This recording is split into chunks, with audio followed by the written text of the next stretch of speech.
चलिए, आप सभी लोगों को नमस्ते। मेरी आवाज़ जा रही होगी तो आप सभी लोग फटाफट करके एक बार कमेंट सेक्शन में कमेंट करेंगे आवाज़ जा रही है। और जितने लोग लाइव हैं सभी लोग एक बार सेशन को जरूर लाइक कीजिए। तो चलते हैं, हम लोग शुरुआत करते हैं। सबसे पहला क्वेश्चन हमारा है आज का, और कहता है कि the path of the light is equal to, प्रकाशित पथ जो होता है ये बराबर होता है किसका? The path of the light is equal to, ये क्वेश्चन पूछा गया है, प्रकाशित पथ जो है वो बराबर होता है किसका? देखिए, प्रकाशित पथ को इंग्लिश में क्या बोलते हैं? ऑप्टिकल पाथ के नाम से हम लोग जानते हैं। इसको हम लोग ऑप्टिकल पाथ कहते हैं, इस बात को ध्यान रखना। इंग्लिश में थोड़ा सा उल्टा लिखा हुआ है, या फिर हम कहेंगे प्रकाशित पथ भी बोलेगा चलेगा। चलो, इसको प्रकाशित पथ ही कह देते हैं। ये हमारा प्रकाशित पथ दे रखा है, इसमें कोई दिक्कत नहीं है। ये प्रकाशित पथ जो है वो बराबर हमारा किसके होता है? ये क्वेश्चन आपके सामने में है।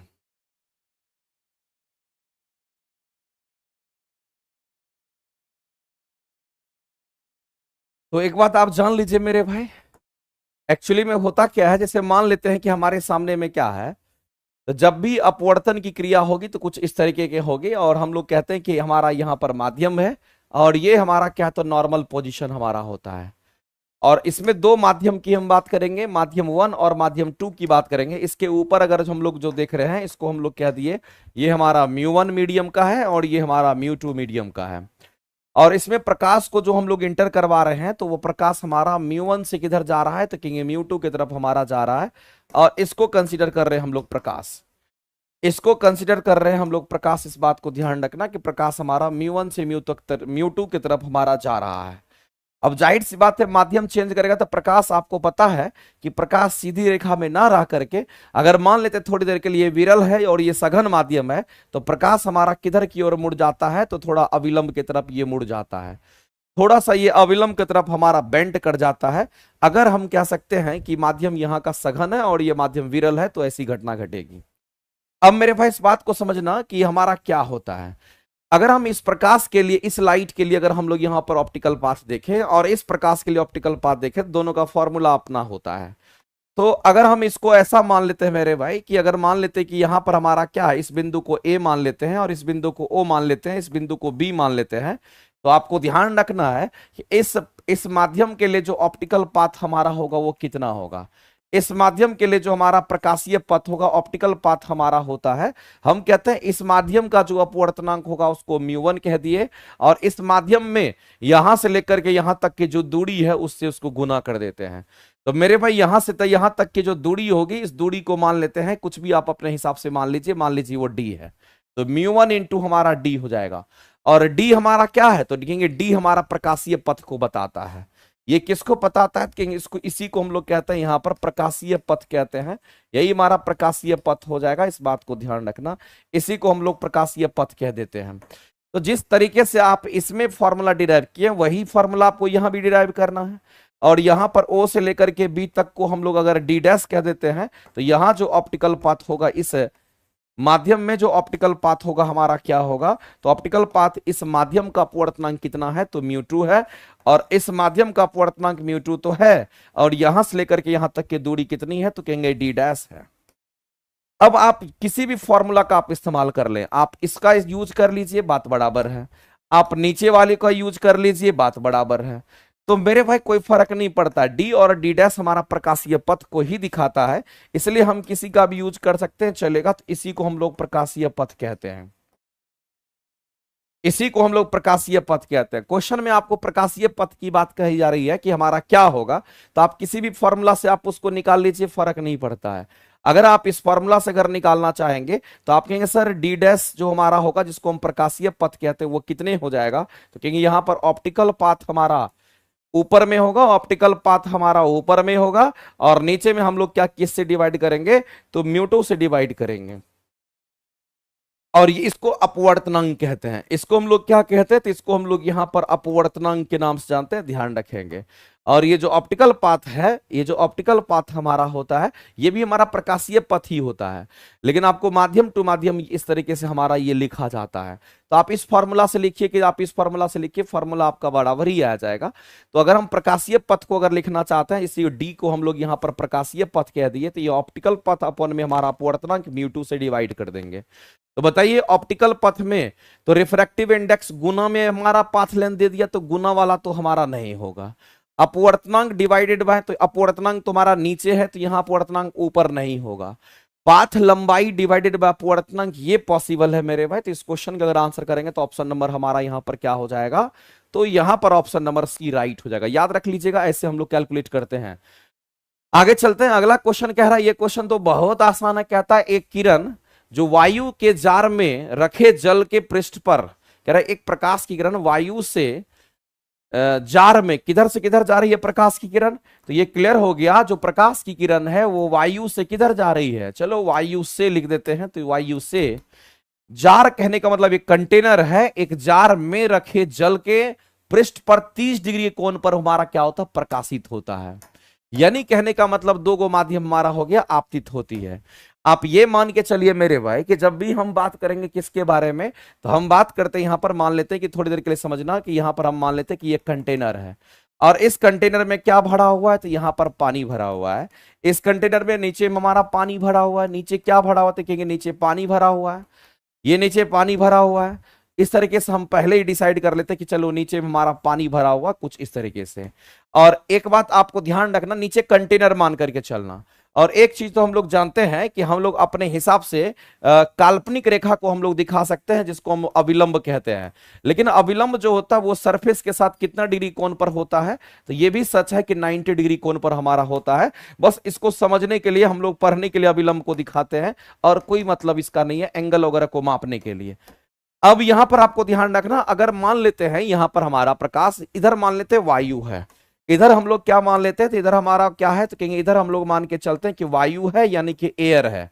और नीचे में क्या है, तो नीचे में जल है, नीचे में पानी है यानी कि नीचे में हमारा क्या, तो कहेंगे यहां पर हमारा जल है। इस बात को ध्यान रखना, पानी है, कंटेनर में पानी है। अब कहता कि प्रकाश की जो किरण है, वो प्रकाश की किरण कैसे आ रही है, 30 डिग्री कोण पर आपतित होती है। मेरे भाई आपतन कोण की अगर हम बात करते हैं, तो जब कभी भी आपतन कोण हमारा होता है तो वो किसके किसके बीच का होता है। आपको मैंने थ्योरी की क्लासेस में कई बार बताया है कि जब कभी भी आपतन कोण आपको कैलकुलेट करना होता है, तो आपतन कोण किसके किसके बीच में होगा, तो याद रखना मेरे भाई अविलंब और आपतित किरण के बीच का हमारा होता है। अविलंब की हम बात करते हैं और आपतित किरण के बीच का हम बात करते हैं। तो अविलंब तथा आपतित किरण के बीच का जो कोण होता है उसको हम लोग कहते हैं अविलंब, तथा आपतित किरण के बीच को हम लोग क्या कहते हैं, आपतन कोण कहते हैं। एक परावर्तन कोण होता है जिसको हम लोग कहते हैं अविलंब तथा परावर्तित किरण के बीच में, या फिर यहां पर अपवर्तित किरण हमारा होगा, क्योंकि माध्यम चेंज करेगा। तो अब एक बात बताइए मेरे भाई, प्रकाश अगर हमारा आ रहा है तो प्रकाश ऐसे हमारा वायु से कहां जा रहा, पानी की तरफ हमारा जा रहा है। लेकिन आपसे यह बात बोल दिया है कि चलो ठीक है उधर से तो इधर हमारा आ रहा है, लेकिन आपसे बोला गया है कि बताइए 30 डिग्री कोण पर वो आपतित होती है। इसका मतलब है कि उस कोण, उसका आपतन कोण कितने डिग्री का है, तो 30 डिग्री का है। और आपतन कोण किसके किसके बीच का होगा, तो ये अविलंब है और ये आपतित किरण है। इसका मतलब कहीं ना कहीं ये एंगल आपका कितना होगा, तो ये 30 डिग्री की बात कर रहा है, और इसी को हम आपतन कोण के नाम से जानते हैं। अगर मेरे भाई ऊपर में हवा होता, नीचे भी हवा होता, तो प्रकाश कैसे निकल जाता, तो आप सीधा कहते कि सर प्रकाश में कोई डेविएशन नहीं होता, प्रकाश अपने ही रास्ते में सीधे निकल जाती। यानी कि कहीं ना कहीं जो प्रकाश है वो हमारा सीधी रेखा में निकल जाती। लेकिन ऐसा हुआ नहीं। ऐसा क्यों नहीं हुआ, क्योंकि माध्यम जब चेंज करता है तो जाहिर सी बात है कि उसमें डेविएशन आता है। और ये कंसेप्ट हम लोग जानते हैं कि अगर विरल माध्यम से प्रकाश जब सघन माध्यम में जाती है तो अविलंब के तरफ मुड़ जाती है, अविलंब की ओर मुड़ जाती है। यानी कहने का मतलब कुल मिलाकर के ये है कि जैसे माध्यम चेंज करेगा तो प्रकाश हमारा थोड़ा सा क्या होगा, तो ये अविलंब के तरफ आ जाएगा, यानी कि अविलंब की ओर मुड़ जाती है। इस बात को ध्यान रखना।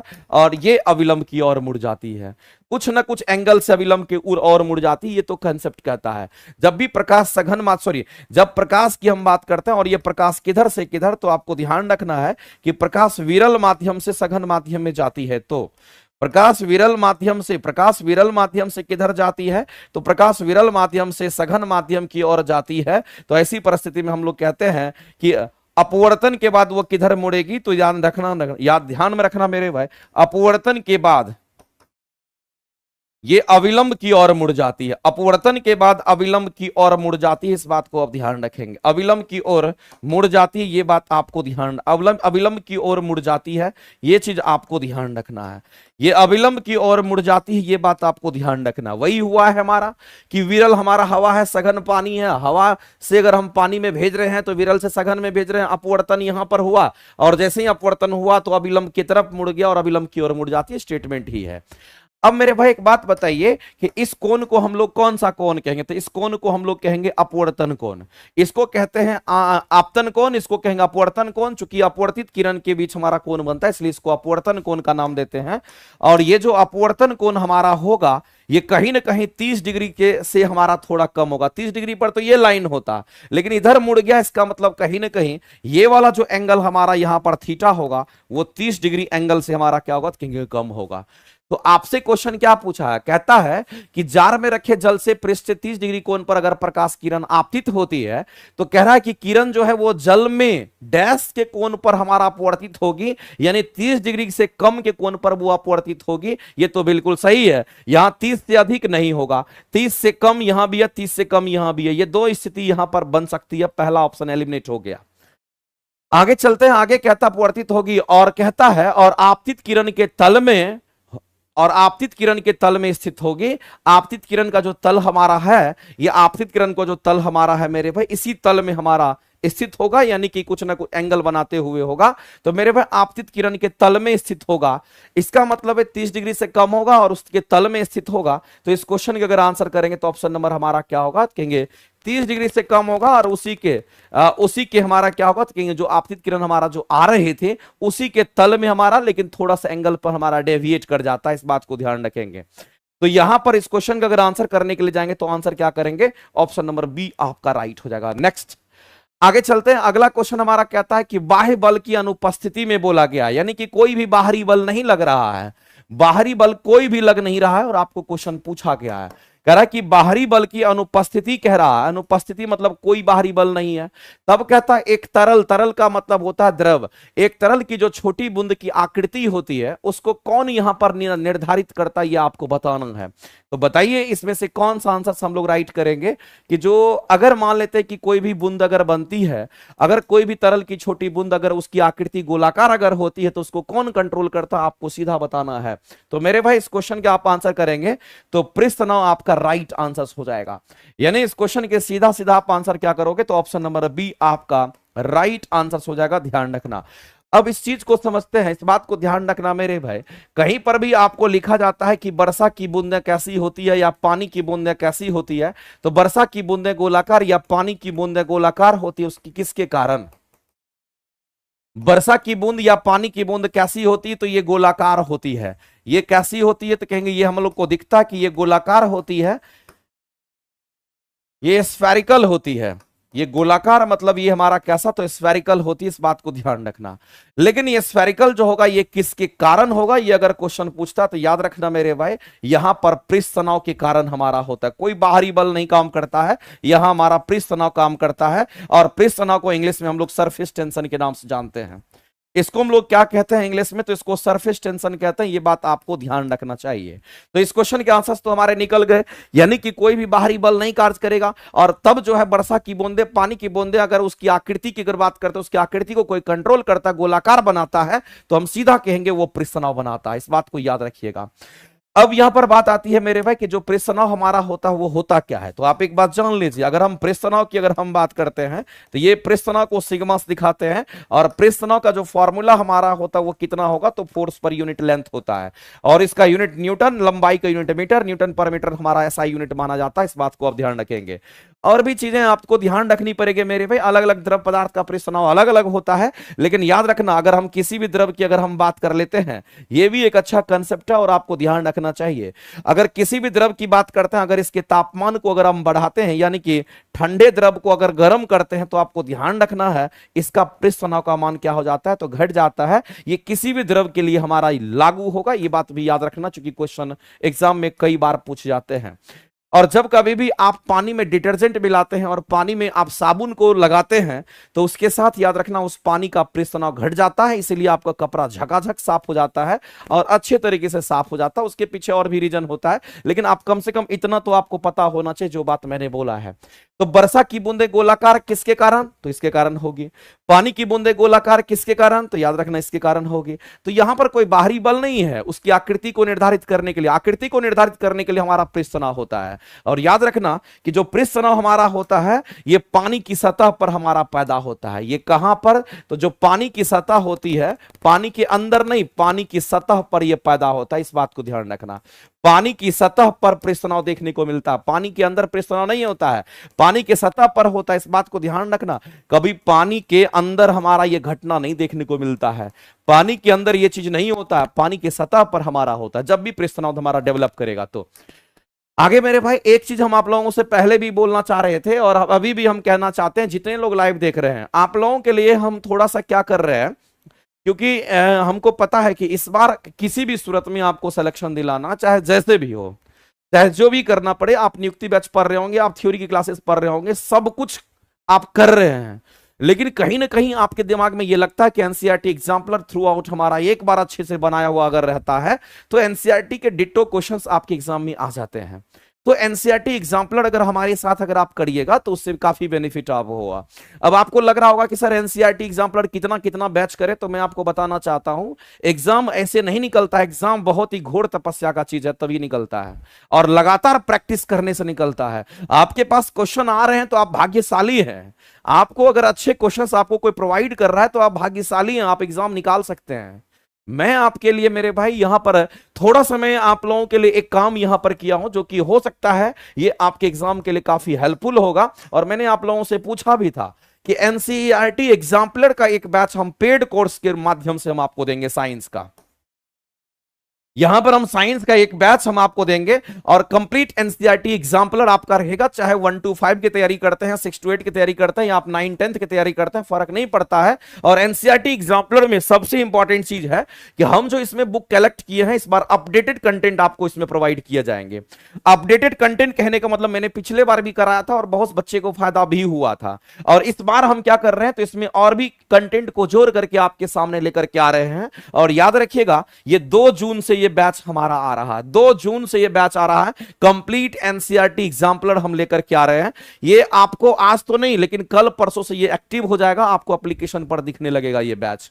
तो आप सभी लोग मेरे भाई एनसीईआरटी एग्जाम्पलर जरूर करना, और इस एनसीईआरटी एग्जाम्पलर के जो क्वेश्चंस होंगे आपको कंप्लीट रूप से बाइलिंगुअल क्वेश्चन हम आपको प्रोवाइड करेंगे और बहुत मजा आएगा। इस चीज के लिए आप निश्चिंत रहिए, 200-400 रुपए के चक्कर में नहीं पढ़ना, आपको कंटेंट अच्छा लेना है तो आप अच्छे कंटेंट के साथ मेहनत कीजिए और रिजल्ट पाइए। बस यही मेरा मानना है, 100-200 रुपए के चक्कर में मत रहा कीजिए, ये सर वैसे कीजिए वो सर ऐसे कीजिए, ऐसा नहीं होता है। आप काम कीजिए, आपको कंटेंट अच्छा मिल रहा है, अच्छे क्वेश्चंस मिल रहे हैं, बस उसको एक्सेप्ट कीजिए और लग जाइए पूरी तरीके से। चलिए, तो इसीलिए एनसीईआरटी एग्जाम्पलर को किसी भी सूरत में करना है क्योंकि वो आपका बैकबोन ही होगा, इस बात को ध्यान रखेंगे। अगला एक क्वेश्चन कहता है कि 2 सेकंड तक त्वरणशील एक कार 1 सेकंड तक त्वरणशील उसी कार में डैश गुनी अधिक दूरी तय करेगी जब दोनों ही मामले में कार किस अवस्था में होगा? तो कार विराम की अवस्था में होगा, और साथ ही साथ कार का जो त्वरण होगा वो कैसा होगा? तो एक समान त्वरण की बात करेंगे। एक समान त्वरण पर जब हमारा कार चलती है तब वैसी परिस्थिति में आपसे पूछा गया है कि टाइम और दूरी के बीच में क्या रिलेशंस होगा, इस बात को बताना है। तो मैं आपको मेरे भाई इन शॉर्टकट में बताना चाहता हूं, जब भी क्वेश्चन ऐसे मिलेंगे तो आप डायरेक्ट अप्लाई करोगे, कोई दिक्कत नहीं है। शॉर्टकट क्या है कि अगर हम किसी भी गाड़ी की बात करते हैं, किसी भी वस्तु की बात करते हैं, अगर वह एक समान त्वरण से चल रही है, कैसे चल रही है? यानी वह एक समान त्वरण की बात करेगा, यानी कि त्वरण उसका ना तो बढ़ रहा है ना तो त्वरण घट रहा है, इसका मतलब उसका एक्सेलरेशन जो होगा वो किसी भी सूरत में हमारा क्या होगा? तो याद रखना ये कांस्टेंट होगा, एक्सेलरेशन हमारा कांस्टेंट होगा। एक समान त्वरण तो हमारा हो गया। दूसरी बात आपको ध्यान रखना मेरे भाई कि कार किस अवस्था से चलना शुरू करेगी? तो विराम की अवस्था से कार चलना शुरू करेगी। अगर कभी भी ऐसा कंडीशन अगर मिलता है कि कार विराम की अवस्था से चलना शुरू करेगी, कार विराम की अवस्था से चलना शुरू करेगी, इस बात को ध्यान रखना। और दूसरा हमारा यह है, चलना शुरू करेगी, और दूसरा हमारा कि उसके एक्सेलरेशन क्या होने चाहिए, तो वो कांस्टेंट होने चाहिए।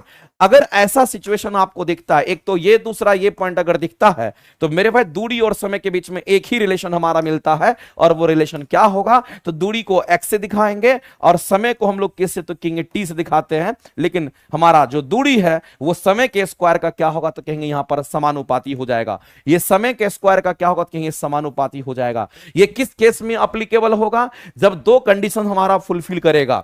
जब ये कंडीशन फुलफिल करेगा, जब ये कंडीशन फुलफिल करेगा, तो हम डायरेक्ट इस फार्मूला का यूटिलाइज कर सकते हैं और हमारे एग्जाम में क्वेश्चन को सॉल्व किया जा सकता है आसानी से। तो x समानुपाती हमारा टी स्क्वायर हो जाएगा, और x हमारा क्या, तो कहेंगे यहां पर हमारा दूरी है, और t हमारा क्या, तो कहेंगे हमारा यहां पर समय है। ये फॉर्मूला तभी लगेगा जब एक समान त्वरण से कोई गाड़ी हमारी चल रही है और साथ ही साथ वो विराम की अवस्था से चलना प्रारंभ की है, ध्यान रखेंगे। अब इसी को अगर हम लोग यूज करेंगे तो हमारे क्वेश्चंस बन जाएंगे।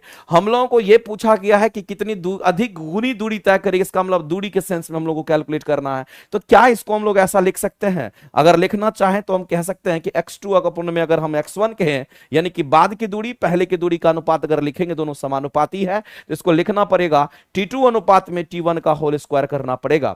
अब यहां से चूंकि हमको बाद की दूरी चाहिए तो हम कहेंगे x2 निकालेंगे, और t2 अनुपात में हम t1 का होल स्क्वायर कर देते हैं और गुना में यहां पर x1 कर देते हैं। अब बताइए मेरे भाई कि t2 और t1 की बात कर रहा है, तो यहां पर आपको बोला गया 2 सेकंड तक त्वरणशील एक कार 1 सेकंड तक त्वरणशील उसी कार में कितनी गुनी अधिक दूरी तय करेगी, कि दोनों के मामले में हमारा क्या हो जाएगा, तो विराम की अवस्था समान त्वरण हमारा तय करेगा। यह आपसे पूछा गया है, यानी कितना गुना अधिक दूरी तय करेगी ये कहना चाह रहा है, कितना गुना अधिक दूरी तय करेगी ये कहना चाह रहा है। तो 2 सेकंड तक त्वरणशील एक कार, 1 सेकंड तक त्वरणशील एक कार, इसका मतलब है कि 1 सेकंड की बात कर रहा है। यहां पर मान लेते कि t1 को अगर मान लेते 1 सेकंड हमारा है, तो t2 को मान लेते हमारा कितना, तो कहेंगे यहां पर हमारा 2 सेकंड की अगर हम बात करते हैं, 2 सेकंड की अगर हम बात करते हैं, तो उस परिस्थिति में ये चीज कैलकुलेशन हमारा हो सकता है। कहेंगे यहां पर t2 कितना हो जाएगा, तो कहेंगे t2 को यहां पर 2 सेकंड हम पुट करेंगे, तो इस जगह पर हम 2 रख देते हैं और यहां पर 1 रख देते हैं, इसका स्क्वायर करेंगे और गुना में हमारा x1 हो जाएगा। अब इसको जब करेंगे तो ये हमारा 4x1 हो जाएगा। इसका मतलब बाद की जो दूरी होगी वो पहली की दूरी का कितना गुना होना चाहिए, तो 4 गुना होना चाहिए, तभी ऐसा पॉसिबिलिटी है, इस बात को ध्यान रखना। 2 सेकंड तक त्वरणशील एक कार 1 सेकंड तक त्वरणशील उसी कार से डैश गुनी दूरी अधिक दूरी तय की जा सकती है, इस बात को ध्यान रखना मेरे भाई। तो 4 गुनी दूरी को अधिक तय की जा सकती है, इस बात को ध्यान रखना। और इस क्वेश्चन का आंसर करेंगे ऑप्शन नंबर सी, आपका राइट हो जाएगा। ऑप्शन नंबर सी जो है आपका राइट। अब आप कह रहे होंगे सर ये कहां से आया है, आपके दिमाग में आ रहा होगा ये आया कहां से, ये जो आप बोल रहे हैं कि डायरेक्ट लगाना, ये आया कहां से। अरे भाई कहां से आया, यहां से आया है। आप पढ़ते हैं ना कि हमारा विस्थापन कहते हैं x बराबर हमारा s बराबर ut plus half hit square होता है, तो x बराबर ut plus half hit square होता है कि नहीं होता है, बिल्कुल होता है, बिल्कुल होता है। और विराम की अवस्था बोल दिया, प्रारंभिक वेग का मान 0 कर दीजिए, विराम की अवस्था बोल दिया, प्रारंभिक वेग का मान 0 कर दीजिए, और उसके बाद जो हमारा बचेगा x बराबर हमारा क्या, तो हाफ at स्क्वायर हमारा बचता है। इसमें भी आप 2 टर्म को आप अगर देख पा रहे होंगे, तो a जो है ये कांस्टेंट है, चूंकि एक समान त्वरण बोल रहा था, ये कांस्टेंट हमारा टर्म हो गया। जब ये कांस्टेंट टर्म हमारा हो जाएगा तो फाइनली हमारे पास रिलेशन क्या बचेगा, तो x समानुपाती t स्क्वायर का बचेगा। इसीलिए इसी का एप्लीकेशन मैंने यहां पर इस्तेमाल किया है। तो मेरे भाई क्वेश्चन जब आप सॉल्व करते हैं ना, तो उसको पूरी तरीके से आपको उसका फंडामेंटल तरीका भी आपको आना चाहिए। हम इन शॉर्टकट इसीलिए आपको बोले हैं कि क्वेश्चन दिखे ऐसा, ऐसा स्टेटमेंट दिखे डायरेक्ट ये रिलेशन लगा दीजिए, और ऐसा रिलेशन देखिए डायरेक्ट ये स्टेटमेंट आप कहने का कोशिश कीजिए, फर्क नहीं पड़ता, ये डायरेक्ट हमारा इन शॉर्टकट है, इसका आप इस्तेमाल कर सकते हैं। चलिए आगे चलते हैं। ये क्वेश्चन तो मेरे भाई रिपीटेड क्वेश्चन है, मैंने पिछले बार बताया था एलसीआर सर्किट में, मैंने बताया था और मैंने बोला था कि इस क्वेश्चन में थोड़ा सा मेरे भाई यहां पर मामला गड़बड़ है। तो अगर हम बात करते हैं तो एक तो हमारा श्रेणी क्रम होता है, एलसीआर सर्किट की हम बात करते हैं, एलसीआर सर्किट की बात करते हैं, जो आरएलसी सर्किट मैंने आपको बताया था। तो एलसीआर सर्किट को एक बार सीरीज में भी रख सकते हैं, अगर इसको श्रेणी क्रम में रखेंगे लगाएंगे, और दूसरा इसको कैसे लगाएंगे, तो समानांतर क्रम में लगाएंगे। यहां पर ये चीज मेंशन नहीं किया है, तो एक बार श्रेणी क्रम एक बार समानांतर क्रम। और जब श्रेणी क्रम में लगाएंगे तो इसका क्वालिटी फैक्टर का फॉर्मूला क्या होगा, तो क्वालिटी फैक्टर का फॉर्मूला होता है 1/r, 1/r अंडर रूट में हमारा क्या होता है L/C हमारा होता है। अंडर रूट में एल बाय सी होता है, क्वालिटी फैक्टर का फॉर्मूला होता है। और जब समानांतर क्रम में होता है सी का जस्ट उल्टा हो जाता है क्वालिटी फैक्टर। तो यहां पर क्वालिटी फैक्टर हमारा कितना होगा, तो आर ऊपर जाएगा तो आर से गुना हो जाएगा, ये टर्म भी पलट जाएगा, तो यहां पर अंडर रूट में हमारा सी बाय एल हो जाता है। तो मेरे भाई इस बात को ध्यान रखना, क्वेश्चन हमने इस पर एक क्वेश्चन मैंने कराया था और क्लैरिटी नहीं है इस क्वेश्चन में कि किसके लिए पूछा गया है, तो उसके हिसाब से आप क्या आंसर करोगे। मैंने दोनों केसेस आपको बताए थे और मैंने ये बोला था कि इसमें आपको रेजिस्टेंस के बारे में बोला गया है कि यदि प्रतिरोध को बढ़ा दिया जाए, तो प्रतिरोध को अगर बढ़ाने की अगर बात करेगा और तब जाकर के आपसे क्वालिटी फैक्टर पूछता है और आपसे गुणता कारक पूछता है, इसको हम लोग क्वालिटी फैक्टर के नाम से जानते हैं, जिसको हम लोग क्यूएफ से दिखाते हैं, ये आपसे पूछा गया है। तो जब कभी भी रेजिस्टेंस को बढ़ाने की बात आती है तो हम लोग सीरीज मान करके उस क्वेश्चन को सॉल्व करते हैं, क्योंकि सीरीज कॉम्बिनेशन में ही रेजिस्टेंस का मान बढ़ता है, इस बात को ध्यान रखेंगे। तो यहां पर जो क्वालिटी फैक्टर है हमारा क्या होगा, तो वित्तोकर्मानुपाती हमारा आर का होता है। यहां जो क्वालिटी फैक्टर हमारा होगा ये कैसा होगा, तो समानुपाती आर का होगा। तो मेरे भाई दोनों केसेस में आंसर हमारे अलग अलग होंगे, जैसा कि आप देख पा रहे होंगे। यहां पर अगर देखिएगा तो आंसर कुछ और होगा, यहां देखिएगा तो आंसर हमारा कुछ और होगा। तो मेरे भाई जब प्रतिरोध को बढ़ाने की बात आती है तो हम लोग सीरीज को हम लोग चूज करते हैं, क्योंकि श्रेणी क्रम में हमारा प्रतिरोध का मान बढ़ता है। लेकिन जब हम समानांतर क्रम की बात करते हैं प्रतिरोध का मान घटता है। तो आपको एक चीज मैं बताना चाहता हूं मेरे भाई, क्वेश्चन में आपसे बोला गया है कि अगर रेजिस्टेंस को आप बढ़ा दीजिए, रेजिस्टेंस को बढ़ा दीजिए तो क्वालिटी फैक्टर का मान घट जाएगा, क्वालिटी फैक्टर का मान घट जाएगा। लेकिन अगर मान लेते हैं समानांतर क्रम में अगर जोड़ा गया है, रेजिस्टेंस को बढ़ाएंगे तो क्वालिटी फैक्टर इसका फिर बढ़ जाता है। आप देख लीजिए दोनों के क्वेश्चन के आंसर हमारे अलग अलग आ रहे हैं। तो यहां पर आप ये मान लीजिएगा कि इसको श्रेणी क्रम मान करके हम सॉल्व कर रहे हैं। इसको क्या मान के सॉल्व कर रहे हैं, तो श्रेणी क्रम मान के सॉल्व कर रहे हैं। जब श्रेणी क्रम के मान अगर सॉल्व करेंगे तो रेजिस्टेंस बढ़ेगा तो क्वालिटी फैक्टर घट जाएगा, और इस क्वेश्चन के अगर आप आंसर करेंगे तो वह घटता हुआ नजर आएगा, यानी कि आपका बी करेक्ट आंसर हो जाएगा। तो मैंने केसेस बता दिए कब क्या लगाना है और उसके हिसाब से आपको थोड़ा ध्यान रखना पड़ेगा। फॉर्मूला भी थोड़ा सा रिमेमराइज कीजिए और कोई दिक्कत नहीं है। अगला क्वेश्चन हम लोग देखते हैं। नेक्स्ट क्वेश्चन हमारा क्या कहता है, यदि किसी डायनेमो के आर्मेचर की परिक्रमण चाल को दोगुनी कर दी जाए तो प्रेरित विद्युत वाहक बल हमारा कितना होगा, यह क्वेश्चन आपसे पूछा गया है। वैसे आर्मेचर वगैरह के क्वेश्चन आप में नहीं आने वाला है, ये आर्मेचर का क्वेश्चन आप में नहीं आने वाला, ये ना आएगा। ये आर्मेचर वाला क्वेश्चन आप में आने की संभावना एकदम नगण्य है, इस बात को आप ध्यान रखेंगे। लेकिन इसका फॉर्मूला आर्मेचर के लिए अगर हम लोग डायनेमो की बात करते हैं, जनरेटर की बात करते हैं, तो चलो ये अगर आ गया है तो थोड़ा फॉर्मूला के बारे में चर्चा हम कर लेते हैं। लेकिन याद रखिएगा ये क्वेश्चन आपके एग्जाम से बाहर का चीज है, ये नहीं आने वाला है। अगर हम डायनेमो की बात करते हैं और यहां पर अगर हम ईएमएफ कैलकुलेट करते हैं और जो ईएमएफ हमारा होगा वो कितना हो जाएगा, तो हम लोग डायरेक्ट कहेंगे एन ए बी डब्ल्यू, ये फॉर्मूला होता है। एन हमारा स्पीड है, ए हमारा क्या, तो आर्मेचर वाइंडिंग की हम बात करते हैं, क्रॉस सेक्शनल एरिया हमारा होता है। एन ए बी डब्ल्यू की बात करते हैं, ये हमारा होता है। और डब्ल्यू जो है ये हमारा कोणीय वेग होता है। इसको हम लोग क्या कहते थे, ये हमारा कोणीय वेग या कोणीय चाल आप कह दीजिए, क्योंकि आर्मेचर घूमता है हमारा। तो ये ईएमएफ का हमारा फॉर्मूला होता है, इस बात को ध्यान रखेंगे। अब क्वेश्चन में आपसे क्या बोला गया, कहता है यदि डायनेमो के आर्मेचर का परिक्रमण चाल को दोगुनी कर देंगे, तो यानी कि परिक्रमण चाल को अगर दोगुना कर देंगे, इसका मतलब ओमेगा को दोगुना करने की बात कर रहा है। इसका मतलब है जो बाद का ओमेगा होगा वो पहले के ओमेगा का कितना गुना हो जाएगा, तो ये हमारा दोगुना हो जाएगा, ये कहना चाह रहा है।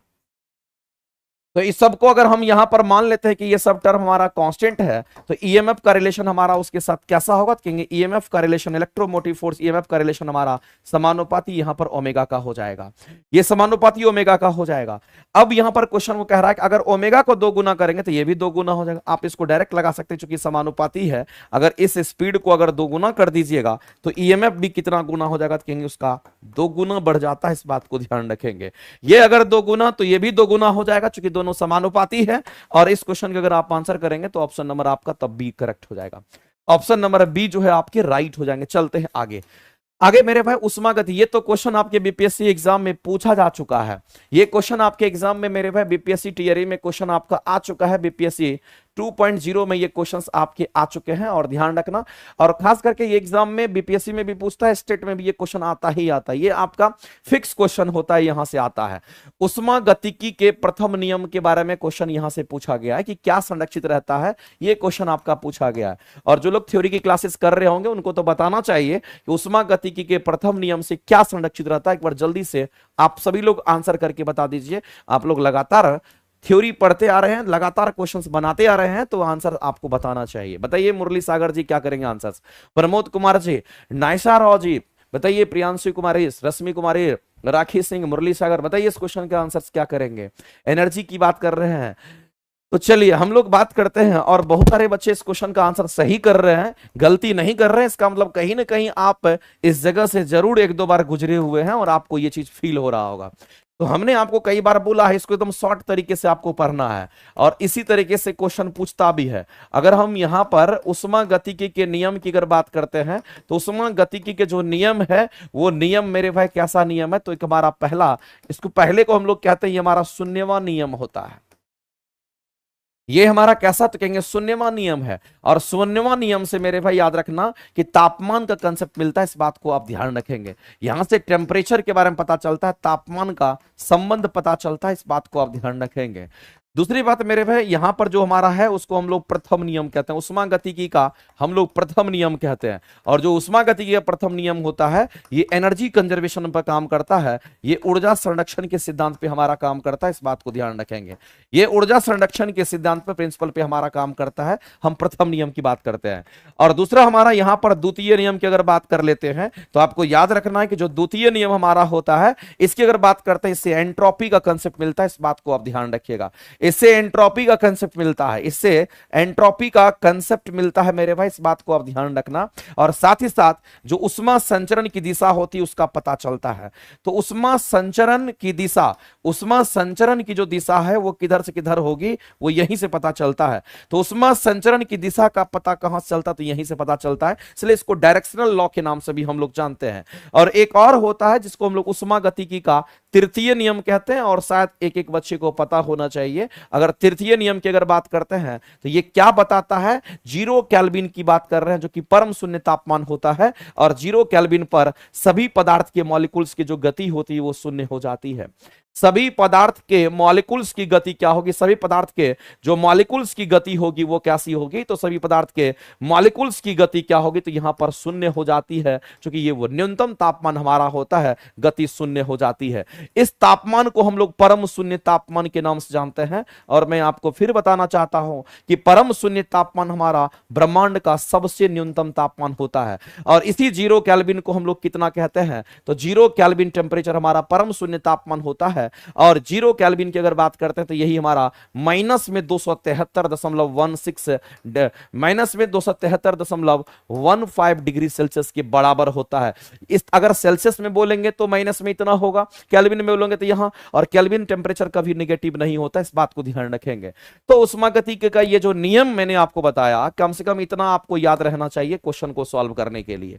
तो उष्मागतिकी के शून्यवां नियम से तापमान के संबंध के बारे में पता चलता है, एक लाइन में याद रहना चाहिए, एग्जाम में आता है, जिसको जेरॉथ लॉ कहते हैं। और प्रथम नियम से एनर्जी कंजर्वेशन पे काम करता है, द्वितीय नियम का एंट्रोपी का कंसेप्ट मिलता है, साथ साथ उष्मा संचरण की दिशा के बारे में पता चलता है। और तीसरा नियम जो हमारा होता है 0 केल्विन, जिसको परम शून्य तापमान कहते हैं, इस तापमान पर सभी मॉलिक्यूल्स की गति शून्य हो जाती है, क्योंकि ब्रह्मांड का यह सबसे न्यूनतम तापमान हमारा होता है, इस बात को ध्यान रखेंगे।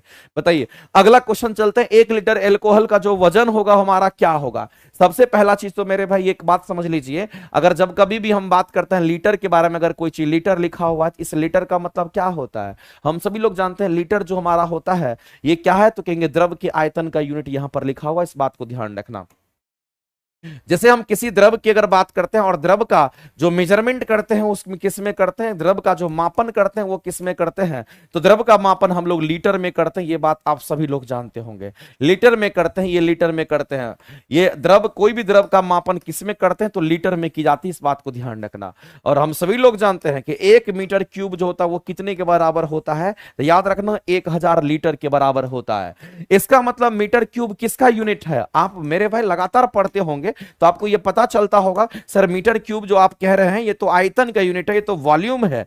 अगर ये वॉल्यूम है, अगर मेरे भाई ये वॉल्यूम है, इसका मतलब लीटर भी क्या है, तो कहेंगे ये भी हमारा वॉल्यूम है। अगर वो वॉल्यूम है तो ये भी वॉल्यूम होगा, क्योंकि वॉल्यूम वॉल्यूम के बराबर हो सकता है, तो इसीलिए लीटर भी किसका यूनिट है, तो कहेंगे हमारा आयतन का यूनिट होता है। अब क्वेश्चन पर चलते हैं, इतना बात क्लियर हो जाने के बाद रिलेशन भी बता दिए, और कहता है 1 लीटर एल्कोहल जो हमारा होता है उसका वजन हमारा क्या होगा। तो मेरे भाई जब एल्कोहल की बात कही जा रही है और 1 लीटर एल्कोहल है तो कह रहा है कि सर्दी की तुलना में गर्मी में कम होगा, गर्मी की तुलना में सर्दी में कम होगा, सर्दी तथा गर्मी दोनों में समान होगा। मेरे भाई द्रव की बात कर रहा है, 1 लीटर की बात कर रहा है, उससे कोई फर्क नहीं पड़ता, सर्दी रहे कि गर्मी रहे, अगर वो 1 लीटर है तो 1 लीटर ही रहेगा, यानी उसके आयतन फिक्स होते हैं मेरे भाई। यानी इस क्वेश्चन के अगर आंसर करेंगे तो ऑप्शन नंबर हमारा यहां पर सी राइट हो जाएगा। ऑप्शन नंबर हमारा सी राइट हो जाएगा, इस बात को ध्यान रखना। आगे चलते हैं। हाँ, एक बात ये सही है कि अगर हम एल्कोहल की बात करते हैं तो एल्कोहल हमारा कैसा होता है, ये चीज जानने योग्य है। इसको आप नोट करके आप मेंशन कर सकते हैं। जब कभी भी आपसे एल्कोहल की बात कर रहा है तो आप एक बात जान लीजिए, एल्कोहल जो हमारा होता है ये वोलाटाइल होता है। ये कैसा होता है? एल्कोहल हमारा वोलाटाइल होता है, इस बात को आप ध्यान रखना। एल्कोहल वोलाटाइल होता है और साथ साथ ये ज्वलनशील होता है, आग बहुत जल्दी पकड़ता है एल्कोहल में। ये वोलाटाइल कहने का मतलब आप खुला छोड़ोगे एल्कोहल उड़ जाता है उसमें से, तो एल्कोहल थोड़ा वोलाटाइल नेचर का हमारा होता है, ये बात आपको ध्यान रखना है। आगे चलते हैं। यहां पर मेरे भाई आपसे बोला गया पोल स्ट्रेंथ, हम लोग मैग्नेटिक पोल स्ट्रेंथ की बात करते हैं और आप सभी लोग जानते होंगे मेरे भाई कि मैग्नेटिक पोल स्ट्रेंथ सबसे अधिक कहां का होता है।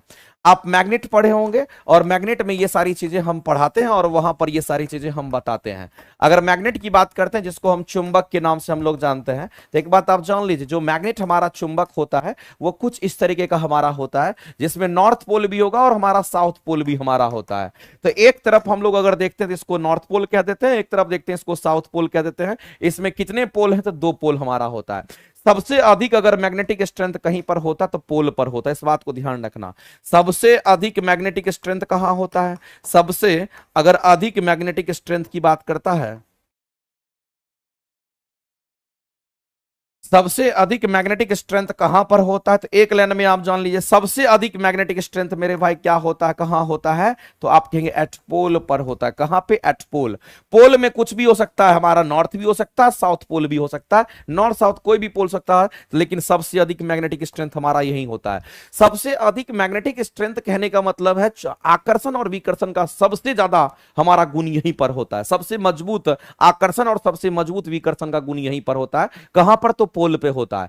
एक बार तो क्वेश्चन पूछा गया मेरे भाई कि आकर्षण मैग्नेटिक स्ट्रेंथ सबसे वीक कहां होता है, मैग्नेटिक स्ट्रेंथ सबसे वीक कहां होता है? तो कहेंगे इसके बीच में होता है।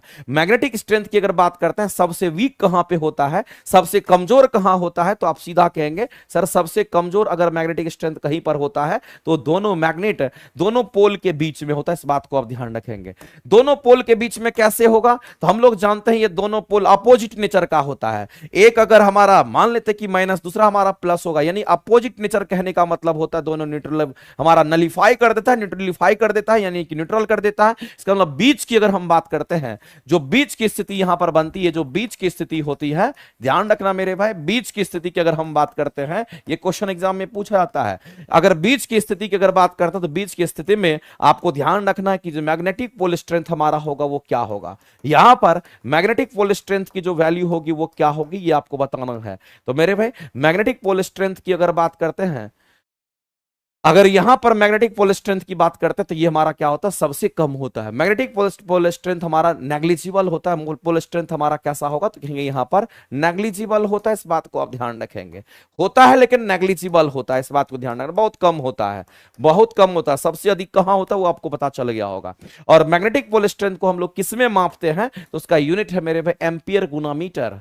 एम्पियर गुना मीटर में मापते हैं, एम्पियर पर मीटर नहीं, एम्पियर मीटर स्क्वायर नहीं, एम्पियर मीटर में हम लोग मेजरमेंट करते हैं मैग्नेटिक पोल स्ट्रेंथ को। और इस क्वेश्चन के अगर आंसर करने के लिए जाएंगे तो ऑप्शन नंबर बी हमारा करेक्ट हो जाएगा। ऑप्शन नंबर बी हमारा करेक्ट हो जाएगा।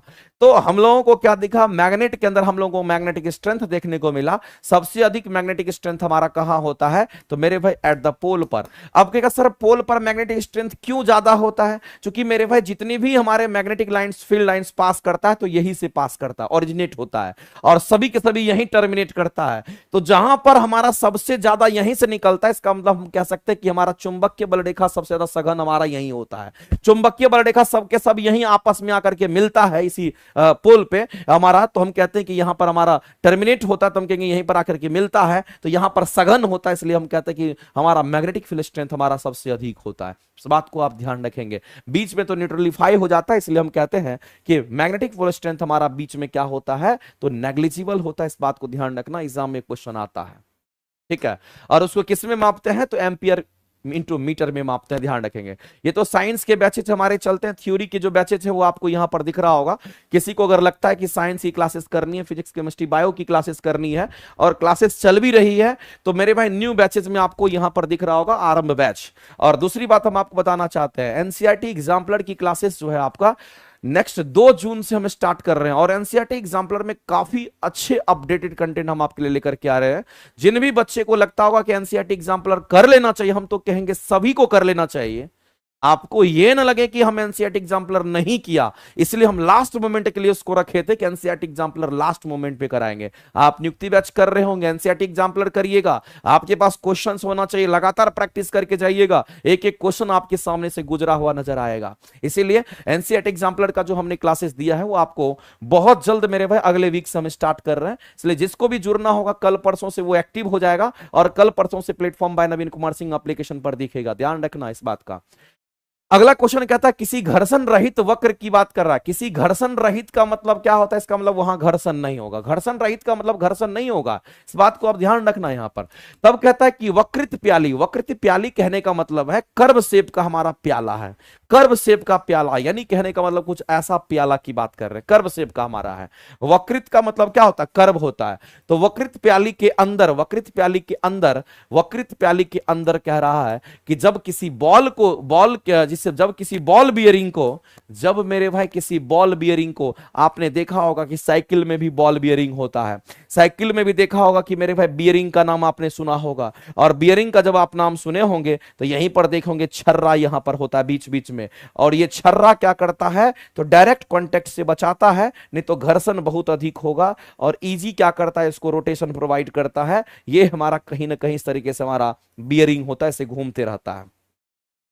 आप सभी लोग देखे होंगे, इसको बॉल बियरिंग कहते हैं, क्योंकि बॉल उसके अंदर होता है इसलिए इसका नाम ही होता है बॉल बियरिंग। और इसी बॉल बियरिंग की बात कर रहा है, इसी का ऐसा वाला शेप की बात कर रहा है।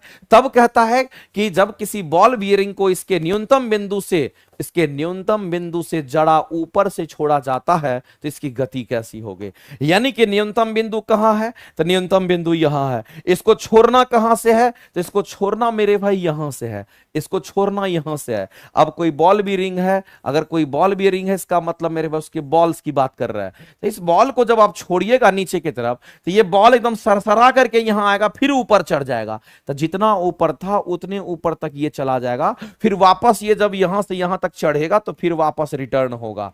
यानी कि यहां से यहां तो यहां से यहां, यहां से यहां तो यहां से यहां। मेरे भाई कहने का मतलब इससे यह पता चल पा रहा है कि ये अपने, ये क्या करता है? तो कहेंगे ये क्या करेगा? तो कहेंगे इस निश्चित बिंदु को ये क्या करता है? अपने एक निश्चित समय अंतराल के बाद ये रिपीट करता है, यानी अपने पोजीशन को निश्चित समय अंतराल के बाद रिपीट करता है। तो उसको हम लोग पेरियोडिक मोशन कहते हैं, उसको पेरियोडिक मोशन हम कहते हैं।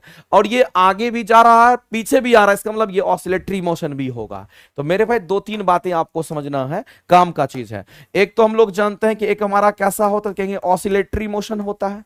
एक को हम लोग जानते हैं कि हमारा ऑसिलेटरी मोशन होता है। लेकिन ऑसिलेटरी मोशन की बात करते हैं, इसके लिए कंडीशन है, इसके लिए शर्त है। वो कंडीशन फुलफिल होना चाहिए, वो शर्त फुलफिल होना चाहिए, जिसको हम लोग टू एंड फ्रो का मोशन कहते हैं, जिसको टू एंड फ्रो मोशन कहते हैं। इस बात को आप ध्यान रखेंगे, आगे भी गया तो पीछे भी आया। दूसरी बात आपको ध्यान रखना है कि एक हमारा आवर्ती गति होता है, जिसको हम लोग पेरियोडिक मोशन के नाम से हम लोग जानते हैं। इसको हम लोग पेरियोडिक मोशन कहते हैं, ये बात आपको ध्यान है। इसको आवर्ती गति कहते हैं। आवर्ती गति के लिए कंडीशन क्या है? सबका अपना अपना कंडीशन है, इस बात को ध्यान रखेंगे। इसका शर्त, इसका कंडीशन है कि निश्चित समय अंतराल के बाद अगर अपने पोजीशन को रिपीट करता है वस्तु, निश्चित समय अंतराल के बाद किसको? तो कहेंगे हम वस्तु की बात कर रहे हैं। निश्चित समय अंतराल की बात कर रहे हैं, निश्चित समय,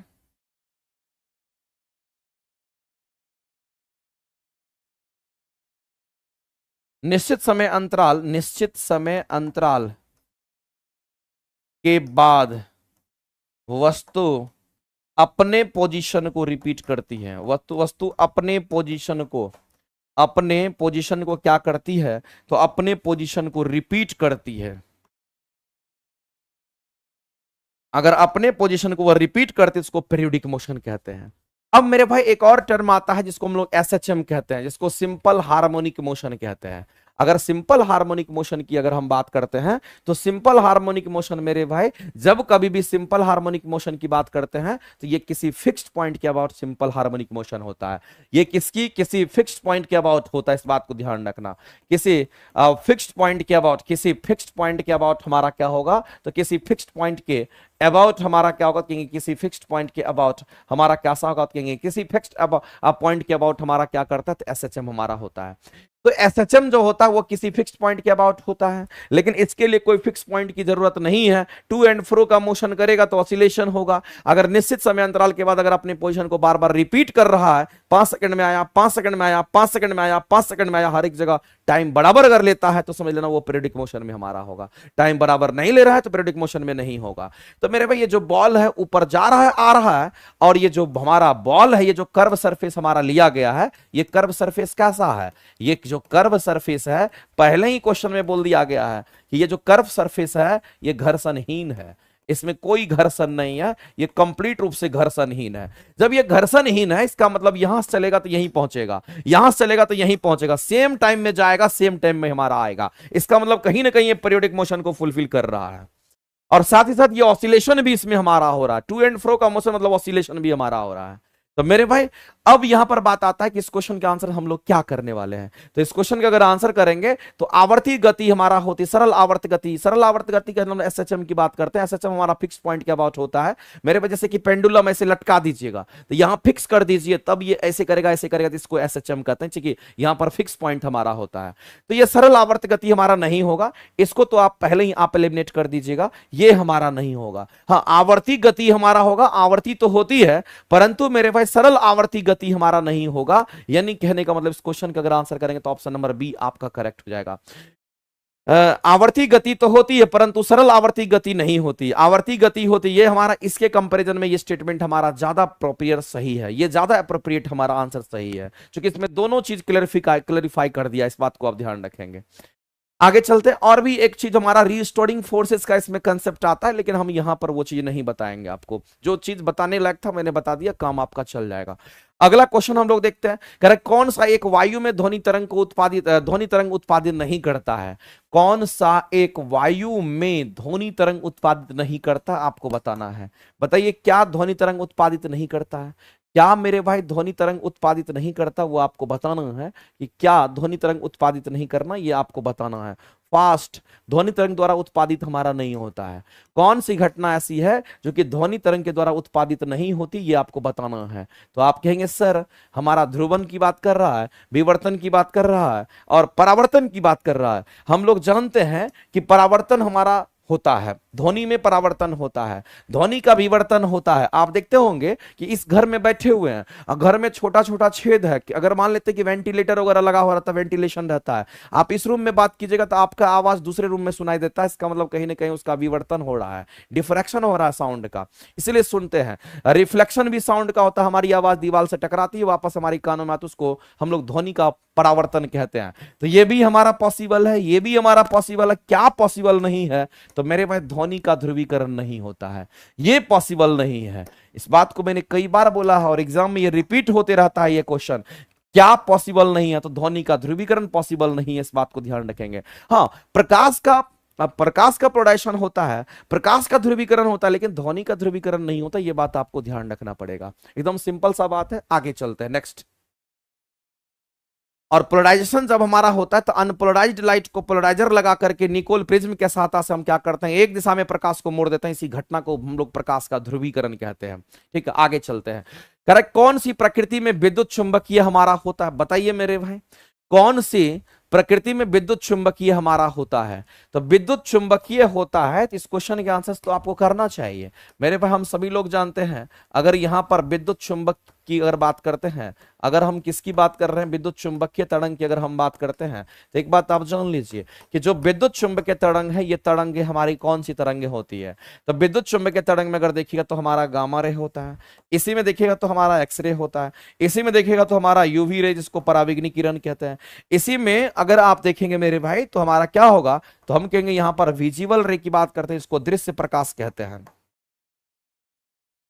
इसी में अगर आप देखेंगे विजिबल रे भी हमारा शामिल यहां पर हो जाता है। इसी तरीके से अगर आप इंफ्रा की बात करते हैं, इसको अवरक्त किरण की बात करते हैं, फिर अगर माइक्रो की बात कर लेते हैं, और फिर हमारा रेडियो वेव की बात कर लेते हैं। ये सभी के सभी विद्युत चुंबकीय तरंग है। और विद्युत चुंबकीय तरंग मेरे भाई कैसे होते हैं, तो ये अनुप्रस्थ तरंग होता है, इस बात को ध्यान रखेंगे। ये कैसी तरंग है, तो ये अनुप्रस्थ तरंग हमारा होता है। और दूसरी बात, अनुप्रस्थ तरंग हमारा कैसा होता है, इसको गमन करने के लिए मेरे भाई किसी माध्यम की आवश्यकता नहीं होती है। ये कहीं भी हमारा चला जाता है, इसको माध्यम नहीं चाहिए, इसको मीडियम नहीं चाहिए। और जो विद्युत चुंबकीय तरंग होते हैं, ये कैसे होते हैं, तो आपको ध्यान रखना, ये आवेशहीन होता है। ये कैसे, तो आवेशहीन होता है, इस पर कोई आवेश नहीं होता है, ना तो नेगेटिव आवेश ना तो पॉजिटिव आवेश, पर आवेशहीन होता है, इस बात को ध्यान रखना। दूसरी बात ध्यान रखना है कि अगर कोई अनुप्रस्थ तरंग हमारा होता है, अगर कोई विद्युत चुंबकीय तरंग होता है, तो विद्युत चुंबकीय तरंग हमारे अयांत्रिक तरंग कहलाते हैं, इस बात को आप ध्यान रखेंगे। ये कैसी तरंग है, तो इसको आप ध्यान रखेंगे, ये हमारा यांत्रिक नहीं कहेंगे, ये हमारा अयांत्रिक तरंग है, इस बात को ध्यान रखेंगे। आपके एग्जाम में ये सब क्वेश्चन आपका बन सकता है। तो अगर विद्युत चुंबकीय तरंग की बात करते हैं, ये सभी हैं, इस पर कोई आवेश नहीं होता है, ना इस पर, ना इस पर, ना इस पर, ना इस पर, ना इस पर, ना इस पर, इस पर कोई आवेश नहीं होता है।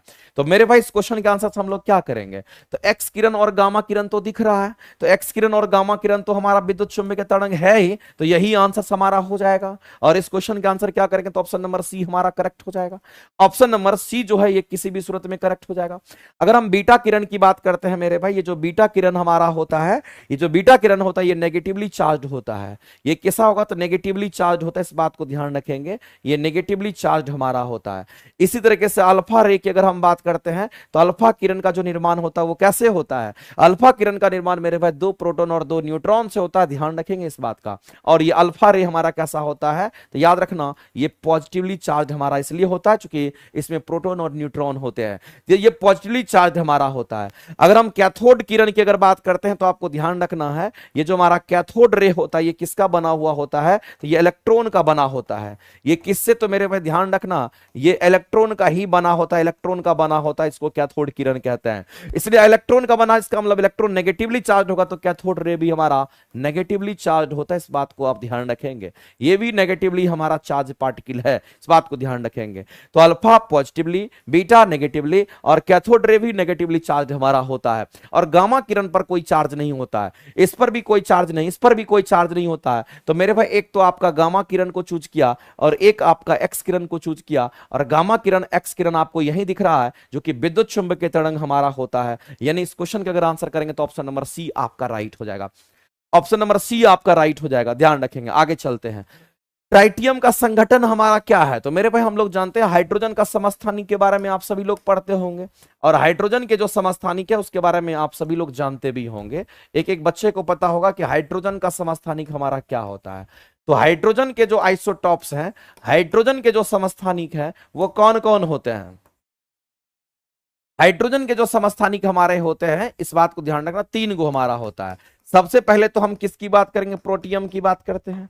और ये जो प्रोटियम हमारा होता है, इसको कैसे लिखते हैं, तो 1H1 से लिखते हैं। और यही प्रोटियम हमारा क्या है, तो यही प्रोटियम हमारा हाइड्रोजन होता है। यही प्रोटियम हमारा क्या है, क्योंकि इसी को हम लोग हाइड्रोजन कहते हैं। क्योंकि प्रोटियम का द्रव्यमान संख्या कितना है, तो 1 है। हाइड्रोजन का द्रव्यमान संख्या कितना है, तो 1 होता है। प्रोटियम का परमाणु संख्या कितना है, 1 है। हाइड्रोजन का परमाणु संख्या कितना है, तो 1 होता है, इसलिए इसको 1H1 से दिखाते हैं। लेकिन याद रखना मेरे भाई, चाहे हाइड्रोजन की बात करेगा चाहे प्रोटियम की बात करेगा, दोनों एक ही चीज हमारा होता है। और इसके न्यूट्रॉनों की संख्या, इसमें न्यूट्रॉन जो होते हैं वो 0 होते हैं। यानी कि द्रव्यमान संख्या में से परमाणु संख्या घटा देंगे तो न्यूट्रॉनों की संख्या निकलती है, जो कि हमारा इसमें 0 होता है। लेकिन इसके दूसरे आइसोटॉप्स की अगर हम बात करते हैं, जिसको हम लोग ड्यूटेरियम ऑक्साइड्स कहते हैं, जिसको हम लोग ड्यूटेरियम कहते हैं, सॉरी ड्यूटेरियम हम लोग कहते हैं, इस बात को ध्यान रखेंगे। तो ये हमारा ड्यूटेरियम की हम बात करते हैं, तो ड्यूटेरियम में हमारा क्या होगा, क्योंकि यहां पर 1H2 होता है, इस बात को ध्यान रखना। इसका द्रव्यमान संख्या अलग हमारा हो जाता है, और यहां पर अगर न्यूट्रॉनों की संख्या निकालेंगे, इसकी वैल्यू 1 हो जाती है।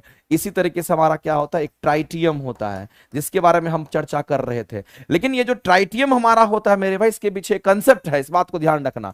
जो ट्राइटियम होता है, ये भी हाइड्रोजन के समस्थानिक हमारे हैं, और हाइड्रोजन के समस्थानिक है, और न्यूट्रॉनों की संख्या कितनी है, तो न्यूट्रॉनों की संख्या यहां पर हमारा 2 हो जाएगा। और एक बात मैंने आपको बोला था, याद कीजिएगा मेरे भाई, जिस भी एलिमेंट का न्यूट्रॉन और प्रोटॉन का रेशियो, न्यूट्रॉन और प्रोटॉन का रेशियो अगर 1.5 से अगर ज्यादा होता है, तो वो आइसोटॉप्स नहीं, सॉरी वो हमारा क्या कहलाता है, रेडियो एक्टिव एलिमेंट कहलाता है। वो क्या कहलाता, तो वो हमारा रेडियो एक्टिव एलिमेंट कहलाता है। इस बात को आप ध्यान रखेंगे, वो रेडियो एक्टिव एलिमेंट कहलाता है, इस बात को ध्यान रखना। अगर इससे ज्यादा होता है तो 1.5 तक, 1 से लेकर के 1.5 तक का अगर रेशियो आता तो उसको हम लोग सिंपल एलिमेंट के रूप में देखते हैं। लेकिन अगर 1.5 से ज्यादा हो गया तो समझ लेना वो हमारा क्या होता है, यहां पर रेडियो एक्टिव एलिमेंट होगा। लेकिन ट्राइटियम की अगर हम बात करते हैं तो ये ट्राइटियम कुछ वैसा ही है, और इसमें अगर आप नाइट्रोजन और सॉरी इसमें अगर आप न्यूट्रॉन और प्रोटॉन का अगर रेशियो निकालोगे तो न्यूट्रॉन की संख्या कितनी है, तो कहेंगे 2 है। प्रोटॉन की संख्या कितनी है, तो कहेंगे परमाणु संख्या प्रोटॉन की संख्या होगी, जो कि मेरे भाई यहां पर 2 हो गया,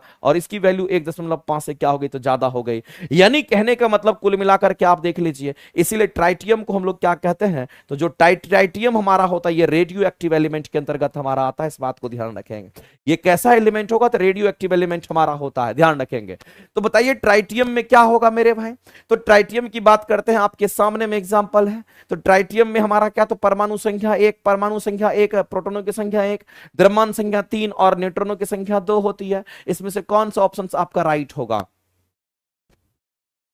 कौन सा राइट आंसर हम लोग करेंगे, तो मेरे भाई अगर कोई आवेश नहीं है तो एक इलेक्ट्रॉन भी हमारा होगा, एक इलेक्ट्रॉन, एक प्रोटॉन, एक परमाणु संख्या हम कह सकते हैं। न्यूट्रॉनों की संख्या तो 2 होनी चाहिए, इसमें लगता है कुछ मिस्टेक है इस क्वेश्चन में मेरे भाई, लगता है टाइपिंग मिस्टेक है, यहां पर 11 नहीं होना चाहिए, 1 इलेक्ट्रॉन होना चाहिए था। 1 मिनट में मिला लेता हूं, शायद इस क्वेश्चन के जो आंसर्स हैं वो आपके थोड़ा इसमें गलत दे रखे हैं। बिल्कुल मेरे भाई 1 होना, 11 नहीं होगा, 1 इलेक्ट्रॉन हमारा होता है, क्योंकि ये 1 इलेक्ट्रॉन हमारा होता है। क्योंकि आपको जानते हैं कि जब किसी भी एलिमेंट पर आवेश नहीं होता है, जब किसी इलेक्ट्रॉन पर आवेश, सॉरी किसी एलिमेंट पर आवेश नहीं होता है, तो जितना उसका परमाणु संख्या उतना ही प्रोटॉनों संख्या उतना ही इलेक्ट्रॉनों की संख्या होती है। तो कितना है इसका 1, इलेक्ट्रॉन की संख्या कितनी होगी 1। तो बताइए मेरे भाई इसमें प्रोटॉन की संख्या भी कितनी होगी, तो 1 होगी, लेकिन न्यूट्रॉन की संख्या कितनी है, तो इतनी है। तो इलेक्ट्रॉन और प्रोटॉन की संख्या बराबर और न्यूट्रॉन की संख्या यहां पर 2 है। इसका मतलब मेरे भाई ये इस क्वेश्चन का राइट आंसर है। इस क्वेश्चन का जो राइट आंसर होगा ऑप्शन नंबर हमारा सी राइट हो जाएगा, इस बात को आप ध्यान रखेंगे। और ट्राइटियम हमारा क्या है, तो ट्राइटियम एक रेडियो एक्टिव एलिमेंट है, जबकि ये दोनों रेडियो एक्टिव एलिमेंट के अंतर्गत हमारा नहीं आता, इस बात को ध्यान रखेंगे। और यही ड्यूटेरियम जो हमारा है, इसी ड्यूटेरियम से भारी जल बनता है। इसी ड्यूटेरियम से क्या बनता है मेरे भाई, तो इसी से भारी जल का निर्माण होता है, इसी से भारी जल का निर्माण होता है, ये भी बात याद रखना है। इसी से भारी जल का निर्माण होता है। और भारी जल किसको कहते हैं, जो ड्यूटेरियम ऑक्साइड्स को कहते हैं, नामे से पता चलता है। ड्यूटेरियम ऑक्साइड्स यानी D2O की बात करते हैं, कई बार पूछा भी जाता है। अगला हमारा रेडियो एक्टिव पदार्थ की अर्ध आयु 4 महीने का। आप बताइए मेरे भाई, अगर रेडियो एक्टिव पदार्थ का अर्ध आयु कितने महीने का है, 4 महीने का दे रखा है, 4 महीने का, यानी कि आपको हाफ लाइफ दे रखा है क्वेश्चन में। और हाफ लाइफ कितने महीने का दे रखा है, तो हाफ लाइफ को हम लोग ऐसे लिखते हैं T हाफ। ये 4 मंथ का आपको दे रखा है, जैसा लिखा है वैसा ही लिखेंगे। तब कह रहा है कि इस पदार्थ के 3/4 का क्षय होने में कितना समय लगेगा, ये आपसे पूछा गया है। इस पदार्थ के 3/4 क्षय होने में कितना समय लगेगा, ये क्वेश्चन आपसे पूछा गया। महीने में निकालना, इसलिए इसको वर्ष वगैरह में कन्वर्ट करने की जरूरत नहीं है। अब आपको मैंने बोला था मेरे भाई, रेडियो एक्टिव एलिमेंट के लिए कुछ हमारा फॉर्मूला जिसको याद रखिएगा और ये हमेशा काम आएगा, उसी से आपको सॉल्यूशन करना है, कुछ ज्यादा बतौलाबाजी नहीं करना है। रेडियो एक्टिव एलिमेंट के जब भी न्यूमेरिकल क्वेश्चन आपको आएंगे तो ये 3 फॉर्मूला काम आएगा। हाफ लाइफ का एक फॉर्मूला होता है 0.693 डिवाइडेड बाय हम लोग लैम्डा करते हैं। दूसरा फॉर्मूला हमारा हाफ लाइफ का कितना होगा, तो हम कहेंगे दूसरा फॉर्मूला इसके सेंस में हमारा क्या होगा, तो कहेंगे यहां पर कुल समय बराबर हमारा कितना होगा, कहेंगे कुल समय बराबर हमारा होता है हाफ लाइफ गुना में हम n से मल्टीप्लाई करते हैं। और तीसरा फॉर्मूला हमारा होता है n बराबर क्या, तो n not divided by 2 to the power n होता है, जहां n किसको रिप्रेजेंट करता था, ये शेष को, और n नॉट किसको रिप्रेजेंट करता, तो मेरे भाई ये टोटल को रिप्रेजेंट करता है। इस बात को आप ध्यान रखेंगे। अब क्वेश्चन को पढ़िए और थोड़ा फील करने का कोशिश कीजिए। आपको हाफ लाइफ दे रखा है और कह रहा है कि 3/4 क्षय होने में जो समय लगेगा, इसका मतलब कुल समय पूछ रहा है कि कितना लगेगा, उसको कुल समय की बात कर रहा है। यानी आपसे ये पूछा जा रहा है, ये पूछा जा रहा है, ये पूछा जा रहा है। अब ये पूछा जा रहा है आपसे, ये दे रखा है, ये पूछ रहा है, ये दे रखा है, इसका मतलब कहीं ना कहीं इसका यूज करके n का मान निकालेंगे, और ये दे रखा है n का मान निकल जाएगा तो कुल समय निकल जाएगा। तो इस क्वेश्चन को अगर सॉल्व करने के लिए जाएंगे तो हम लोग क्या करेंगे, तो हम लोग n बराबर क्या करेंगे, n not divided by 2 to the power n रखेंगे। मेरे भाई हम लोगों को ये बोला गया है कि 3/4 शेष रहने के लिए, इस पदार्थ के 3/4 का क्षय होने में तीन चौथाई 6 होने में समय लगेगा, 3/4 6 अगर हो जाएगा तो बचेगा कितना, 1/4 बचेगा। तो शेष कितना बचेगा, तो 1/4 बचेगा। इसका मतलब इसके जगह पर 1/4 रखना पड़ेगा, इसके जगह पर क्या रखना पड़ेगा, तो 1/4, 3/4 तो हमारा 6 हो जाएगा, तो 1/4 शेष बच गया। और टोटल कितना, तो 1 में होगा, और 2 का पावर कितना, तो n कर देंगे। अगर इसी फॉर्मेट को अगर लिखना चाहते हैं तो हम लोग लिख सकते हैं 2 का स्क्वायर, और यहां पर 2 का पावर कितना, तो n। तो मेरे भाई इसी चीज को अगर आप लिखना चाहते हैं तो n की वैल्यू यहां पर 2 आ जाएगी, n की वैल्यू 2 आ जाएगी। अब अगर आप इसका यूज कर लिए, अगर आप इस फार्मूला का यूज करके n का मान निकाल लिए, तो आप यहां से कुल समय भी आप निकाल सकते हैं, कितना उसको 6 होने में समय लगेगा। तो कुल समय का फॉर्मूला होता है हाफ लाइफ गुना में हमारा n होता है। हाफ लाइफ 4 महीने का था, n की वैल्यू मैंने कैलकुलेट की यहां पर 2, वैल्यू हमारा कितना होगा, कहीं 8 महीना लग हो जाएगा मेरे भाई। यानी कि उसको 3/4 3/4 को 6 करने में उसको कितना समय लग जाएगा, तो 8 महीने का समय लग जाएगा। और इस क्वेश्चन के जो आंसर करेंगे ऑप्शन नंबर सी आपका राइट हो जाएगा। तो जो फॉर्मूला हमने बताया है इसी फॉर्मूला का आप यूज करिएगा, बार बार कीजिए, एक बार नहीं बार बार कीजिएगा, जितना कीजिएगा उतना ही ज्यादातर आप समझ में आ जाएगा। डिस्कशन देखने के बाद एप्लीकेशन पर टेस्ट देने वाले कौन कौन हो, मुरली सागर जी टेस्ट दीजिए, डिस्कशन कीजिए, टेस्ट दीजिए, डिस्कशन कीजिए, क्या क्या करते रहते हैं। चलिए अगला क्वेश्चन हम लोग देखते हैं। अगला कह रहा है कि शुद्ध जल में नमक को घोलने पर, ये तो कई बार पढ़ चुके हैं, अगर नमक में पानी में नमक मिलाते हैं तो उस पानी का बॉइलिंग पॉइंट बढ़ जाता है। पहले 100 डिग्री पर बॉयल होगा, तब 100 से ज्यादा पर बॉयल होता है, इसलिए खाना जल्दी पक जाता है, क्योंकि उसके पास एक्स्ट्रा टेम्परेचर रह जाता है, वही खाना को जल्दी पकाता है। तो अगर पानी में नमक मिला दीजिए, खाना तुरंत पक जाता है, उसके पीछे का रीजन नहीं होता, क्योंकि उसके बॉइलिंग पॉइंट को बढ़ा देता है। अगर बॉइलिंग पॉइंट बढ़ेगा तो उसका फ्रीजिंग पॉइंट घट जाता है। इसका मतलब है मेरे भाई ये स्टेटमेंट हमारा किसी भी सूरत में करेक्ट है, इसमें कोई दिक्कत नहीं है।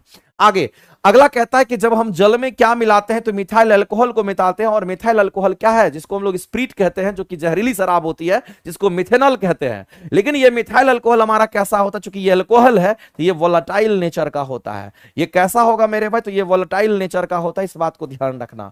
ये किस तरह का होगा, तो ये हमारा वोलेटाइल नेचर का होता है, इस बात को ध्यान रखेंगे। वोलेटाइल नेचर कहने का मतलब है कम ही तापमान पर ये बॉयल हो जाएगा हमारा। इसका मतलब जल में जब मिथाइल अल्कोहल को डालते हैं तो जल का गलनांक घट जाता है, कम ही तापमान पर गलनांक बॉयल हो जाता है, क्योंकि वो वोलेटाइल होता है, इसलिए ऐसा होता है। स्टेटमेंट सही है, ये दोनों के दोनों स्टेटमेंट हमारे सही है मेरे भाई। तो इसमें से सही ही पूछा है, तो हम कहेंगे पहला भी सही है, दूसरा भी सही हमारा है। तो यहां पर पहला भी सही है और दूसरा भी हमारा सही हो जाएगा, क्योंकि 1 और 2 दोनों क्या है, तो करेक्ट आंसर हमारा हो जाएगा। और ऑप्शन नंबर सी के साथ आप जाएंगे, ध्यान रखेंगे। और हम लोग जानते हैं कि पानी में अल्कोहल जो होता है वो घुलनशील होता है, पानी में अल्कोहल जो होता है वो घुलनशील होता है, चाहे वो इथाइल अल्कोहल हो चाहे वो मिथाइल अल्कोहल हो, फर्क नहीं पड़ता, पानी में दोनों घुलनशील होता है। ये चीज आपको ध्यान रखना। अगला तापमापी की बात करते हैं। तापमापी जिसको थर्मामीटर कहते हैं मेरे भाई, थर्मामीटर जिसको हम लोग कहते हैं कि नॉर्मल टेम्परेचर मापने का काम में आता है। एक बात आप जान लीजिए, अगर हम तापमापी की बात करते हैं, थर्मामीटर की अगर हम बात करते हैं, तो एक चीज हम लोग सभी लोग जानते हैं, ये जो हमारा थर्मोमीटर हमारा होता है, तापमापी जिसको हम थर्मोमीटर हम कहते हैं मेरे भाई, ये क्लिनिकल थर्मामीटर जिसको हम लोग डॉक्टरी थर्मामीटर कहते हैं, जिसको हम लोग अपना बॉडी टेम्परेचर मेजरमेंट करने के लिए यूज करते हैं, इन सभी के बारे में अगर हम चर्चा करें तो आपको ध्यान रखना है, एक तापमापी थर्मामीटर होता है, और इस तापमापी थर्मामीटर में हमारा मरकरी भी यूज होता है, और साथ साथ कुछ एल्कोहल का भी इस्तेमाल हम लोग करते हैं।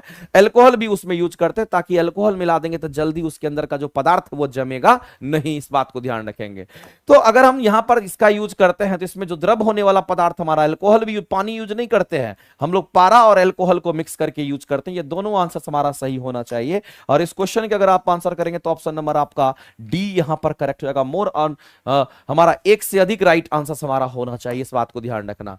आगे चलते हैं। एक दूध वाला दूध में थोड़ी मात्रा में बेकिंग सोडा मिला देता है। एक बात बताइए मेरे भाई, अगर हम मिल्क की बात करते हैं, हम दूध की बात करते हैं, और हम सभी लोग जानते हैं कि दूध में हमारा कौन सा एसिड होता है, लैक्टिक एसिड होता है। इसमें कैसा एसिड होगा, क्योंकि इसमें हमारा लैक्टिक एसिड होता है, और इस लैक्टिक एसिड का जो पीएच मान होता है वो लगभग मेरे भाई 6 के आसपास होता है। अब इस दूध में आप क्या मिक्स कर रहे हैं? तो इस दूध में आप यहां पर मिक्स कर रहे हैं मेरे भाई क्या? तो इसमें मिक्स कर रहे हैं आप यहां पर किसको? तो बेकिंग सोडा को। आप इसमें मिक्स कर रहे हो बेकिंग सोडा को। अगर आप इसमें बेकिंग सोडा को अगर मिक्स कर रहे हो तो बेकिंग सोडा क्षारीय प्रकृति का होता है। ये हमारा बेकिंग सोडा क्षारीय प्रकृति का होता है, इस बात को ध्यान रखना। और बेकिंग सोडा का जो पीएच मान हमारा होता है ये 7 से भी मेरे भाई ज्यादा होता है। तो अब एक का पीएच मान 6 से, एक का पीएच मान 6 है, एक का पीएच मान 7 से ज्यादा है, तो कहीं ना कहीं मेरे भाई ये कैसा होगा? तो कहेंगे ये अगर 6 और 6 होता तो न्यूट्रल हो जाता, लेकिन यहां पर हमारा क्या 6 है, यहां पर हमारा 7 से भी ज्यादा होता है। इसका मतलब कहीं ना कहीं ये क्षारीय नेचर का ही बनाएगा क्योंकि ये मान ज्यादा है। तो मेरे भाई जो घोल बनेगा उस घोल को हम लोग क्षारीय प्रकृति की तरह देखेंगे, अम्लीय तो नहीं होगा। और कैसा क्षारीय होगा? तो बहुत अधिक भी हमारा यहां पर हम कहेंगे कि पीएच मान ज्यादा नहीं है, इसलिए इसको दुर्बल क्षार के अंतर्गत ही हम लोग रखेंगे। यानी इस क्वेश्चन के आंसर हम लोग क्या करेंगे? तो ऑप्शन नंबर बी करेंगे, प्रबल क्षार नहीं होगा। मेरे भाई ये अम्ल तो होबे नहीं करेगा क्योंकि वो 6 है तो ये 7 से ज्यादा होता है, इसलिए हम लोग दुर्बल क्षार के रूप में देखेंगे। यहां पर हम लोग कहेंगे ऑप्शन नंबर बी हमारा करेक्ट हो जाएगा। यहां पर इस तरीके से आगे चलते हैं।